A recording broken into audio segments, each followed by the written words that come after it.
Hi kids, మనం mythology స్టోరీలోకి అడుగు పెట్టబోతున్నాము. కురుక్షేత్రం ముగిసిన తర్వాత హస్తినాపురాన్ని పాండవులు హస్తగతం చేసుకున్నారు. అదే సమయంలో ధర్మరాజుని రాజుగా పట్టాభిషేకం చేశారు. ధర్మరాజు లేని సమయంలో నలుగురు పాండవులు కలిసి కృష్ణుని ఒక ప్రశ్న వేశారు. అది కలియుగం ఎలా ఉండబోతోంది అని పాండవులు అడిగినటువంటి ప్రశ్నకి శ్రీకృష్ణుడు ఇలా చెప్తాడు. మీకు కలియుగం ఎలా ఉండబోతోందో తెలుసుకోవాలంటే నేను 4 దిక్కులలో 4 బాణాలని వేస్తాను. వాటిని మీరు తీసుకొని అక్కడ జరిగినటువంటి సందర్భాలను నాకు వచ్చి చెప్పండి.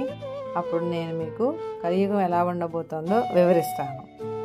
మరి కలియుగం ఎలా ఉండబోతోంది, కృష్ణుడు వేసిన బాణాల దగ్గర జరిగినటువంటి సంఘటనలు ఏంటి, ఇవి ఎలాంటివి, వాటిని చూసిన పాండవులు ఎలా చెల్లించారు, ఇవన్నీ విషయాలు తెలుసుకోవాలంటే రేపటిదాకా వెయిట్ చేయాలి. మరి బాయ్ పిల్లలు.